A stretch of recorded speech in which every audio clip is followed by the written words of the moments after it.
रामकिशन के घर। आज फिर से खाली हाथ आ गए आप। अरे, घर में सारा राशन खत्म हो रहा है। बच्चों के स्कूल की फीस भरनी है, घर का किराया भी देना है, कितने सारे खर्चे करने बाकी हैं। लेकिन आप हैं कि दूसरा कोई काम करना ही नहीं है आपको। पता नहीं और आपको कितने साल ऐसे लकड़ियां काट काट कर गुजारा करना पड़ेगा। अरे, अब नहीं मिलती ज्यादा लकड़ियां तो क्या करूं? और मैं कोई दूसरा काम नहीं कर सकता, ये तो तुम्हें पता है। लकड़ियां काटना हमारा खानदानी काम है, मैं इसे नहीं छोड़ सकता। तो क्या हम हमेशा ऐसे ही रहेंगे? मैं तंग आ गई हूँ इस गरीबी से। तुम चिंता मत करो, मैंने सुना है कि गांव के बाहर जंगल में कई पेड़ हैं। मैं कल से वहां जाकर लकड़ियां तोड़कर फिर उन्हें बेचकर घर आऊंगा। देखता हूँ थोड़े पैसे मिल जाएं तो। अगली सुबह रामकिशन लकड़ियां तोड़ने अपनी कुल्हाड़ी लेकर जाने लगा। अनीता, कुछ खाने को दे दो, साथ लेकर जाता हूँ। जंगल के बीच पता नहीं कितना समय लगेगा। जी, सब्जी तो नहीं है, सिर्फ सूखी रोटी है, वही ले जाइए। रामकिशन जंगल में आ गया। वह आकर, अरे वाह, यहाँ तो बहुत बड़े बड़े पेड़ हैं। मुझे पहले ही यहाँ आना चाहिए था। अगर पहले आ जाता तो ज्यादा लकड़ियाँ काट कर ज्यादा पैसे कमाता। अनीता की शिकायत भी थोड़ी कम हो जाती। चलो कोई नहीं, पहले नहीं तो अभी ही सही। चलो काम पर लग जाओ रामकिशन। रामकिशन लकड़ियां तोड़ने लगा। बहुत देर लकड़ियां तोड़ने के बाद वो थक गया और बैठ गया। उसने अपनी साथ लाई हुई रोटी खाई और पानी पी लिया। फिर तोड़ी हुई लकड़ियों की 2 गड्डियां बनाई और उन्हें सर पर उठाकर ले जाने लगा। गांव में आकर, लकड़ियाँ ले लो, सूखी हुई लकड़ियाँ ले लो। अरे भाई, लकड़ियाँ ले लो। कोई भी रामकिशन की लकड़ियां नहीं खरीद रहा था। रामकिशन आगे जाने लगा। वो बहुत थक गया था। उसे लग रहा था कि अब इतनी सारी लकड़ियां उसे घर ले जाने पड़ेंगी। तभी, अरे ओ लकड़ी वाले, जरा रुको तो। जी मालिक, आपको लकड़ी चाहिए क्या? हाँ चाहिए तो, लेकिन दाम कितना है एक गड्डी का? जी 50 रुपए। क्या, एक गड्डी का 50 रुपए? ये तो बहुत महंगा है। मालिक, अगर दोनों गड्डियां एक साथ ले लो तो मैं 80 रुपए में दे दूंगा। इतनी महंगी लकड़ी? ये लकड़ी तुम अपने घर में तो नहीं बनाते, ऐसे ही कहीं से तोड़ कर लाते हो? फिर इतने ज्यादा दाम क्यों रखते हो? 60 रुपए में देते हो तो ले लेता हूँ दोनों गड्डियाँ। मालिक, लकड़ी तो ऐसे ही लाते हैं, लेकिन उसे तोड़ने के लिए मेहनत भी तो लगती है। कितनी दूर जंगल में जाना पड़ता है, सूखा पेड़ ढूंढना पड़ता है, फिर लकड़ी के छोटे छोटे टुकड़े करके उसकी गड्डियां बनानी पड़ती हैं। अब इतनी मेहनत का कुछ तो फल मिलना चाहिए ना। चलो, ये बात भी ठीक है। ना तुम्हारा ना मेरा। तुम ये दोनों गड्डियां मुझे 70 रुपए में दे दो। देखो, वहीं थोड़ी दूर पर मेरा एक ढाबा है। मुझे चूल्हा जलाने के लिए रोज बहुत सारी लकड़ियों की जरूरत पड़ती है। अगर तुम मुझे कम दाम में लकड़ी दे दोगे तो मैं तुमसे ही खरीदूंगा। और चलो, ढाबे पे जो बचा हुआ खाना होगा उसमें से भी थोड़ा तुम्हें दे दूंगा। अब तो ठीक है? ठीक है मालिक, आप 70 रुपए में ले लीजिए ये सब लकड़ियाँ। मैं कल भी आपके ढाबे पर पहुँचा दूंगा। सूखीराम को लकड़ी बेचकर उसके ढाबे से थोड़ा खाना लेकर रामकिशन घर आ गया। ये क्या लेकर आए हैं? खुशबू तो बड़ी अच्छी आ रही है। लगता है आज बहुत ज्यादा पैसे मिले हैं। ज्यादा तो नहीं, लेकिन एक ग्राहक मिला है जिसे रोज लकड़ियों की जरूरत पड़ती है। ये लो, उसी ने ये खाना दिया है और ये 70 रुपए 2 गड्डियों के। क्या 2 गड्डियों से सिर्फ 70 रुपए? आप तो एक गड्डी 50 रुपए में बेचते हो। 30 रुपए का घाटा। अरे वो छोड़ो, ये देखो कि रोज के लिए एक ग्राहक मिल गया। हाँ, पैसे थोड़े कम हैं, लेकिन ठीक है, उसके बदले में खाना भी तो दे रहा है ना। ऐसे ही दिन बीत रहे थे। एक दिन जब रामकिशन लकड़ी तोड़ रहा था, तब उसके हाथ से उसकी कुल्हाड़ी छूट गई और चींटियों के बाम्बी पर गिर गई। उस बाम्बी से कड़कड़ ऐसी आवाज आई। अरे ये क्या? लगता है चींटियों की बनाई हुई ये बाम्बी टूट गई। अब चींटियां बाहर आएंगी और मुझे काटने लगेंगी। चलो, अभी जाता हूँ यहाँ से। रामकिशन जा ही रहा था कि उसे पीछे से आवाज आई। रुको मूर्ख! रामकिशन ने मुड़ कर देखा तो उसके सामने पूरे शरीर पर मिट्टी लगे हुए एक ऋषि खड़े थे। मूर्ख, तूने मेरी बरसों की आराधना को तोड़ दिया है। मुझे माफ कर देना ऋषिवर, मेरे हाथ से ये गलती से कुल्हाड़ी छूट गई और इस छत्ते पर जाकर गिरी। मुझे लगा कि अब ये चींटियां बाहर आकर मुझे काट लेंगी, इसीलिए मैं भाग रहा था। तुझे क्षमा नहीं, दंड मिलेगा। मैं तुझे श्राप देता हूँ कि तू अभी के अभी एक कौवा बन जाए। नहीं नहीं ऋषिवर, मुझे ऐसा श्राप मत दीजिए। मेरे घर पर मेरी बीवी बच्चे हैं, अगर मैं कौवा बन गया तो उनका क्या होगा? क्रोध में आकर मेरे मुख से तुम्हारे लिए ये श्राप निकल गया। अब मैं उसे वापस नहीं ले सकता, लेकिन तुम्हें उसका निवारण बता सकता हूँ। जब भी किसी पुण्य आत्मा के हाथ से तुम खाना खाओगे, तब तुम अपने असली रूप में आ जाओगे। लेकिन ऋषिवर, आप भी तो पुण्य आत्मा हैं। मैं एक ऋषि हूँ। तुम्हें एक ऐसा पुण्य आत्मा ढूंढना है जो बिना किसी स्वार्थ के छोटे से छोटे जीव के प्रति जीव दया रखे। ऋषि के श्राप की वजह से रामकिशन कौवा बन गया। कौवा बनते ही रामकिशन हवा में उड़ने लगा। हे भगवान, ये सब क्या हो गया? अब मुझे कहाँ मिलेगी ऐसी पुण्य आत्मा? रामकिशन उड़ते हुए एक नदी के किनारे पहुंचा। वहां उसने देखा कि कुछ लोग काव काव ऐसे बोलकर कौवे को बुला रहे थे। उनके सामने खाने की चीजें रखी थी। अरे वाह, लगता है ये लोग कौवे को बुलाकर खाना खिला रहे हैं। चलो जाकर देखता हूँ, शायद इनमें से ही कोई वो पुण्य आत्मा हो। रामकिशन वहां आकर थाली में रखा हुआ खाना खाने लगा। अरे ये क्या, इन लोगों ने तो खुद मुझे बुलाया था। वैसे तो लोग कौवे को देखकर उड़ा देते हैं। मैंने तो यहाँ खाना खा लिया, लेकिन फिर भी मैं कौवा ही बना हूँ। चलो कहीं और जाकर देखना पड़ेगा। रामकिशन वहां से उड़कर आगे जाने लगा। आगे जाकर रामकिशन सूखी राम के ढाबे के पास चला गया। अरे मैं कितना बुद्धू हूँ। सूखी राम तो रोज मेरे और मेरे परिवार के लिए खाना देता है, तो उससे बड़ी पुण्य आत्मा तो कोई और हो ही नहीं सकता। देखता हूँ कि कब सूखी राम बाहर आकर खाना डालता है। उसके हाथों का खाना खाकर तो मैं तुरंत ही फिर से इंसान बन जाऊंगा। रामकिशन वहीं एक पेड़ के टहरी पर बैठकर इंतजार करने लगा। कुछ देर के बाद सूखी राम हाथ में कुछ थालियां लेकर आया और उसने उन थालियों को बाहर धोने के लिए रख दिया। सूखी राम के जाते ही रामकिशन ने वहां आकर थाली में बचा हुआ खाना खा लिया, लेकिन फिर भी वो वैसे के वैसे ही था। रामकिशन उड़ते उड़ते ऋषि के पास आया और ऋषिवर, आपने तो कहा था कि मुझे ऐसी पुण्य आत्मा ढूंढना है जो किसी भी जीव के प्रति जीव दया रखे। आज मुझे नदी के किनारे कुछ लोग दिखे जो कौवे को बुला बुलाकर खाना दे रहे थे। मैंने उनके पास जाकर उनकी थाली में से खाना खा लिया। फिर मैं सूखी राम के ढाबे पर गया। सूखी राम तो मुझे रोज खाना देता है। वो सारी थालियां पंछी, कुत्ते, बिल्लियों के लिए रख देता है। मैंने उसकी हाथ की थाली से भी खाना खा लिया, फिर भी मैं इंसान क्यों नहीं बना? बेटा, तुम जिन लोगों के बारे में बात कर रहे हो, उन दोनों के दिलों में स्वार्थ की भावना थी। पहले तुम नदी तट पर गए। वहां के लोग उनके किसी परिजन की आत्मा की शांति के लिए श्राद्ध कर्म कर रहे थे। उसमें उनका स्वार्थ था कि उन्हें पितृदोष ना लगे। वहीं सुखी राम कुत्ते, बिल्ली और पंछियों को जो खाना छोड़ता है, वो बाकी लोगों की खाई हुई थाली में बचा हुआ होता है। अगर सुखी राम के मन में जीव दया होती तो वो उनके लिए अलग से थाली बनाकर रखता। इसीलिए वो दोनों भी पुण्य आत्मा नहीं हो सकते। तुम्हें और खोज करनी होगी। ऋषि की बात समझकर रामकिशन फिर से पुण्य आत्मा की खोज में उड़ने लगा। गांव से बहुत दूर उसे एक छोटा सा झोपड़ा दिखाई दिया। झोपड़े के छत पर जाकर बैठ गया। उसने देखा कि उस झोपड़े के आंगन में पानी और अनाज की छोटी छोटी कटोरियां रखी हुई थी। तभी उसे कुछ आवाज सुनाई दी। अरे, ये आप क्या कर रहे हैं जी? यहाँ तो हमारे खाने के लाले पड़े हैं और आप ये रोज रोज पंछियों के लिए अनाज के दाने रख रहे हैं। घर में सिर्फ 4 मुट्ठी चावल थे, उसमें से आप 2 मुट्ठी इन कटोरियों में रख दिए। अब हम क्या खाएंगे? मुझे पता है कि घर में अनाज नहीं बचा है, लेकिन जब खुद का पेट भरा हुआ हो तब भूखे को खाना खिलाने में क्या मजा है।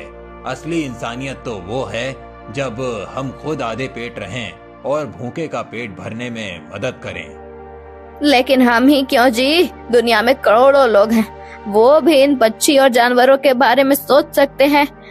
एक हमने ही ठेका नहीं ले रखा है। अगर हर कोई यही सोचे तो इस दुनिया में इंसानियत का नामो निशान मिट जाएगा। एक बात बताओ, ये पंछी जानवर गांव और शहर में क्यों आते हैं? क्योंकि हम इंसानों ने इनके रहने खाने की जगह छीन ली है। पहाड़ तोड़कर, जंगल काटकर, नदी तालाबों को पीछे हटाकर वहां पर सड़कें, ऊंची ऊंची इमारतें बना दी।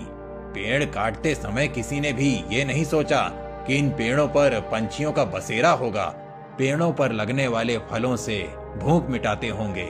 सबको सिर्फ अपनी तरक्की चाहिए, फिर चाहे किसी का घर ही टूट जाए। लेकिन मैं ऐसा नहीं सोचता। कुदरत ने जितना हक हमको दिया है यहाँ रहने का, उतना ही उन सभी जीवों को भी दिया है। हमारा क्या है, हम तो बूढ़े हो गए हैं, पता नहीं और कितनी जिंदगी बाकी है। लेकिन जब तक जिंदा हैं, तब तक इन्हें खाना खिलाकर संतोष मिलेगा मुझे। ऐसा कहकर दादा अनाज खाते हुए पंछियों को प्यार से निहारने लगे। रामकिशन भी नीचे आकर उनके रखे हुए एक कटोरी से खाना खाने लगा। अनाज का एक दाना उसके मुंह में जाते ही रामकिशन पहले जैसा बन गया, उसे ऐसे अचानक देखकर। अरे ये क्या, कौन हो तुम और ऐसे अचानक कैसे प्रकट हो गए? आप सच में एक पुण्य आत्मा हैं। मैं आपको सब बताता हूँ। पहले मैं आपका धन्यवाद करना चाहता हूँ। आपकी वजह से मैं असली रूप में आ गया। आपका बहुत बहुत धन्यवाद। फिर रामकिशन ने रिसीवर वाली सारी कहानी दादाजी को बताई। ऐसी कोई बात नहीं बेटा, मैं तो सिर्फ अपना कर्म कर रहा हूँ। नहीं बाबा, आप नहीं जानते कि आपने मुझ पर कितने उपकार किए हैं। आपके दिल में सच में बहुत जीव दया है। रामकिशन खुश होकर अपने घर आ गया। उस दिन के बाद रामकिशन बहुत मेहनत करके तरक्की करने लगा। धीरे धीरे उसके अच्छे दिन आ गए।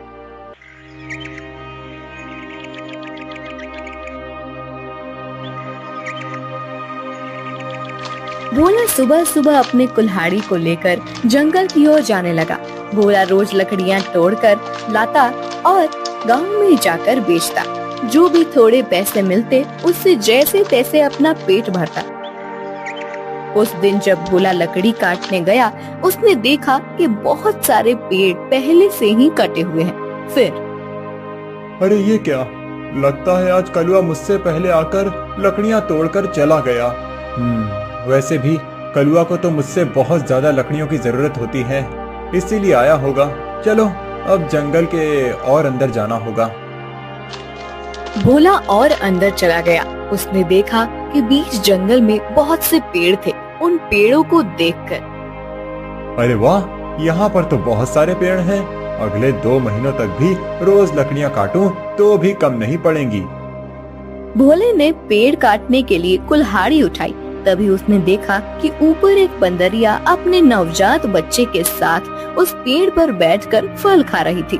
वो बंदरिया इतने प्यार से अपने बच्चे को पकड़कर बैठी थी कि उनका प्यार देखकर भोला रुक गया।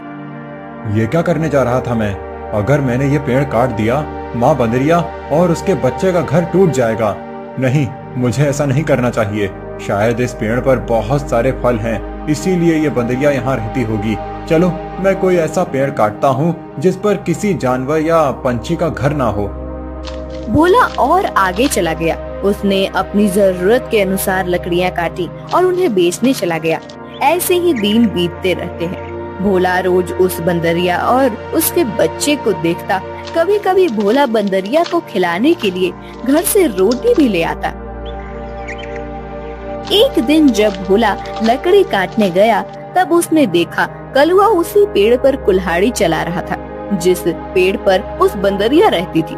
कलुआ को उस पेड़ को काटते देख, अरे कलुआ, ये क्या कर रहे हो? ये कैसा सवाल है? भगवान ने आंखों की जगह बटन लगाकर भेजा है क्या? दिखाई नहीं देता? लकड़ी काट रहा हूँ।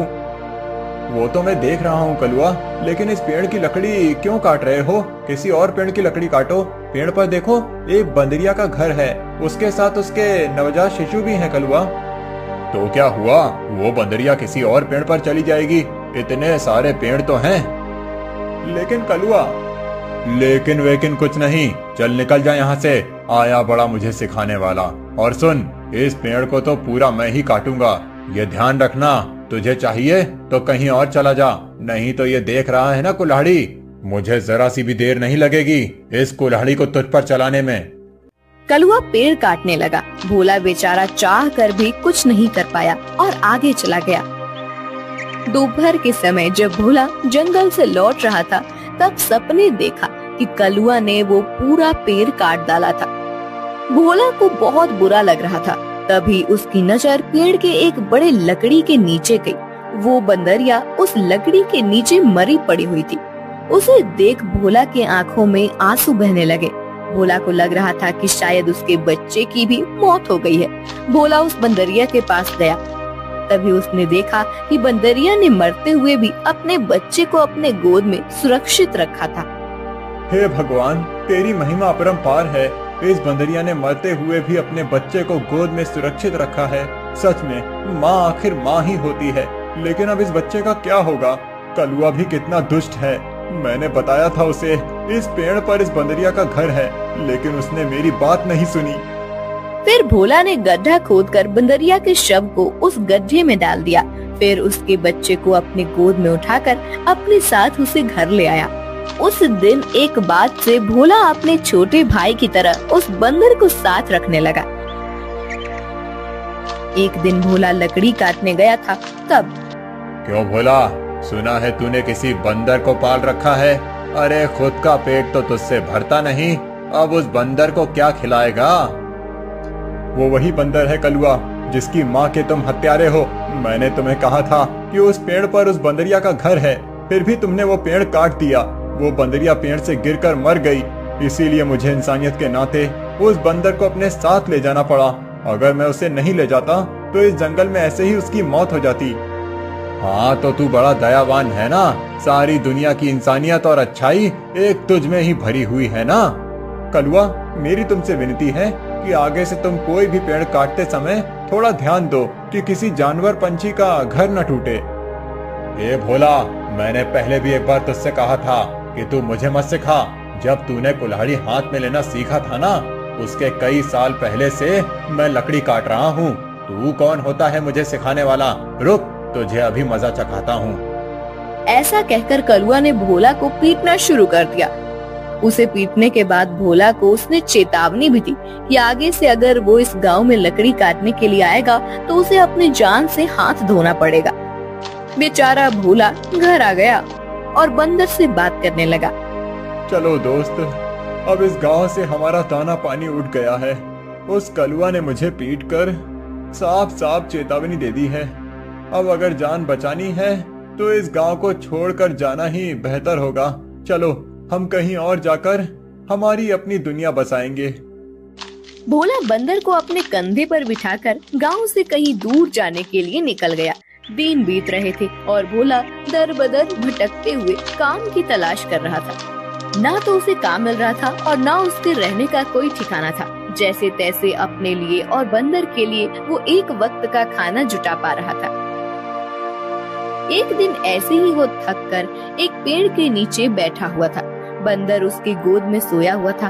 तभी वहाँ एक योगी बाबा आए। प्रणाम योगी बाबा। कल्याण हो पुत्र, एक बात बताओ, तुम इस बंदर को ऐसे गोद में लेकर क्यों बैठे हो? बाबा, इसने अपनी माँ को खो दिया है। इसका इस दुनिया में कोई नहीं है, इसीलिए मैं इसे अपने साथ अपने घर ले आया था। लेकिन हमारे गांव के एक गुंडे की वजह से मुझे गांव छोड़ना पड़ा। अब मैं काम और सर पर छत ढूंढते हुए दर दर भटक रहा हूँ। पुत्र, तुम्हारा हृदय सच में कोमल है। तुमसे किसी का भी दुख नहीं देखा जाता। तुमने इस अनाथ बंदर की जिम्मेदारी लेकर इसे एक परिवार दिया है। तुम अगर चाहो तो मेरे साथ मेरे आश्रम में रह सकते हो। मेरे आश्रम में मेरे कुछ शिष्य रहते हैं और कई बार कितने साधु भी आते हैं। उनके भोजन और रहने की व्यवस्था की जिम्मेदारी अगर तुम उठाओ तो मुझे बहुत आनंद होगा। ये तो मेरी खुशनसीबी है बाबा। मुझे आपके साथ रहने में सचमुच खुशी होगी। लेकिन बाबा, मेरा ये बंदर भी मेरे साथ आएगा। मैं इसे कहीं नहीं छोड़ सकता। हाँ पुत्र, तुम इसके साथ आ सकते हो। भोला बाबा के साथ उनके आश्रम चला गया। भोला अब योगी बाबा के आश्रम में सफाई, भोजन व्यवस्था, हवन की सामग्री ले आना, बाबा जी के शिष्यों की सहायता करना, ऐसे सारे काम करने लगा। भोला का बंदर हमेशा उसके साथ रहता था। योगी बाबा भोला का काम और उसकी काम के प्रति निष्ठा देखकर खुश थे। बाबा हमेशा अपने बाकी शिष्य और साधुओं से भोला की तारीफ करते थे। बाबा जी का एक शिष्य था मानिक, जो भोला की तारीफ से बहुत जलता था। उसे लगता था कि भोला तो एक साधारण लड़का है, फिर भी बाबा जी उसकी बड़ी तारीफ करते हैं, जबकि मैं इतनी पढ़ाई करता हूँ, वेद पाठ करता हूँ, फिर भी बाबा जी को मेरी कोई अहमियत नहीं है। एक दिन माणिक भैया, ये लीजिए, आपके लिए ये ताजे फल लेकर आया हूँ। भोला, आजकल तुम ज्यादा आलसी हो चुके हो, तुम्हें ज्यादा खाना ना पकाना पड़े, इसीलिए तुम ये फल लेकर आते हो। ऐसी बात नहीं है भैया, वो बाबूजी ने आज सबको फलहार करने को कहा है, इसीलिए मैं फल लेकर आया था। भोला बात कर ही रहा था कि तभी उसका दोस्त बंदर आया और उसने मानिक के फल खा लिए। अरे अरे, ये क्या? अरे संभालो तुम्हारे इस बंदर को, पूरे आश्रम को सर पर उठाकर रखा है। ये बंदर मेरे फल खा गया। भोला, अभी के अभी इस बंदर को भगाओ इस आश्रम से, नहीं तो मैं योगी बाबा से इसकी शिकायत करूंगा। मानिक भैया, मैं आपसे माफी मांगता हूँ और आपके लिए और फल लेकर आता हूँ, लेकिन मेरे इस भाई को मैं अपने से अलग नहीं कर सकता। मानिक को भोला पर बहुत गुस्सा आया। उसने योगी बाबा से भोला की शिकायत की, लेकिन बाबा जी ने भोला का पक्ष लेकर मानिक को ही सुना दिया और ध्यान मग्न हो गए। आज तो हद हो गई, इसकी वजह से गुरुजी ने मुझे डांटा, इसका कुछ करना ही पड़ेगा, लेकिन इस तरह कि मेरा नाम कहीं न जाए और इसकी छुट्टी हो जाए। कुछ दिन के बाद योगी बाबा को उस गांव के राजा ने अपने राजमहल में आने का आमंत्रण दिया। योगी बाबा अपने शिष्यों के साथ भोला को लेकर राजमहल चले गए। राजा ने उनकी बड़ी आओ भगत की। 2 दिन राजमहल में रहने के बाद सब आश्रम लौट गए। फिर 2 दिन के बाद राजा अपने कुछ दास और प्रधान के साथ आश्रम आए। क्षमा करें बाबूजी, यहाँ आकर आपको कष्ट दे रहा हूँ, लेकिन बात ही ऐसी है कि मुझे स्वयं आपकी भेंट लेने आना पड़ा। कोई बात नहीं, आपके आने का कारण बताइए। समझ नहीं आ रहा कैसे कहूँ बाबूजी, 2 दिनों से हमारी महारानी का नवलखा हार कहीं गुम हो गया है। समझ नहीं आ रहा कि कहाँ गायब हो गया। साफ साफ बताइए कि आप क्या कहना चाहते हैं। क्या हमारे जाने के बाद से वो हार गुम हुआ है? सच कहूँ तो हाँ। मतलब हम में से किसी ने वो हार चुराया है, ऐसा कहना है आपका? नहीं बाबूजी, मैं आप पर शक करने का पाप नहीं कर सकता, लेकिन महारानी की वजह से मुझे यहाँ पर आना पड़ा। महाराज, आपके यहाँ आने की वजह से मुझे कोई आपत्ति नहीं हुई, लेकिन मैं अपने सारे शिष्यों को अच्छे से जानता हूँ। मेरे शिष्यों में से कोई भी चोरी जैसा पाप नहीं कर सकता। फिर भी अगर आपको तसल्ली ना हो तो आप सबकी तलाश ले सकते हैं। राजा के साथ आए हुए दासों ने सबकी तलाशी ली। तब उन्हें भोला की झोली में वो 9 लखा हार छुपाया हुआ मिला। वो भोला को पकड़कर ले गए। छोड़ो मुझे, मैंने कुछ नहीं किया है। बाबूजी, मैं सच कह रहा हूँ, मैंने चोरी नहीं की। भोला, तुमने चोरी की है? मैं सोच भी नहीं सकता था कि तुम इतनी गिरी हुई हरकत कर सकते हो। नहीं नहीं माणिक भैया, मैं सच कह रहा हूँ, मैंने कुछ नहीं किया। मैंने उस हार को देखा भी नहीं था। बाबूजी, ये लड़का रंगे हाथों पकड़ा गया है। अब मैं कुछ नहीं कर सकता। मुझे इसे सजा दिलाने के लिए महल लेकर जाना होगा। बाबूजी, मुझे बचा लीजिए, मैंने सच में कुछ नहीं किया। आप मुझे जानते हैं, मैं चोरी के बारे में सोच भी नहीं सकता। बुरे से बुरे वक्त में भी मैंने चोरी नहीं की, तो अब क्या करूँगा, मेरा विश्वास कीजिए। राजा के दास भोला को ले जाने लगे। तभी उनके पीछे से आवाज आई, रुकिए, मेरे भाई ने चोरी नहीं की है। सबने पीछे मुड़कर देखा। भोला का बंदर पीछे खड़ा होकर बोल रहा था, महाराज, मेरे भाई ने चोरी नहीं की है। ये हार किसी ने जानबूझकर उसके झोले में डाला है। ये क्या, एक बोलने वाला बंदर?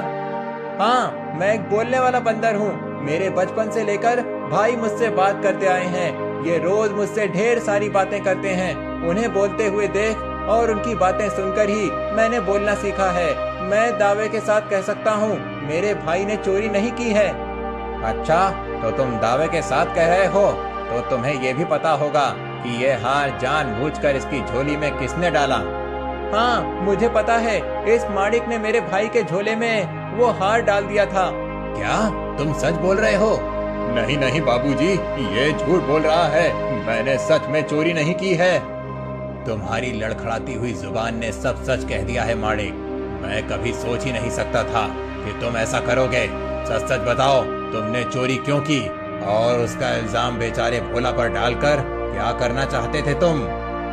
माणिक ने अपनी जलन के बारे में सब सच सच बाबा जी को बता दिया। महारानी के हार की चोरी के जुर्म में माणिक को पकड़ लिया गया। फिर भोला, तुम्हारा ये बंदर सच में बड़े काम का है, ये हमारे राज्य की बड़ी मदद कर सकता है। मैं चाहता हूँ कि तुम इसके साथ हमारे राज्य के गुप्तचर बन जाओ और हमारे शत्रुओं की गतिविधियों पर नजर रखो। इस बंदर पर किसी को शक नहीं होगा और तुम आसानी से सब पर नजर रख पाओगे। इस काम के बदले में तुम्हें बहुत धन दिया जाएगा। राजा जी की बात भोला को सही लगी। योगी जी ने उसमें हामी भरी। भोला अब राज्य का पहला ऐसा गुप्तचर बन गया जिसका साथ ही एक बंदर था।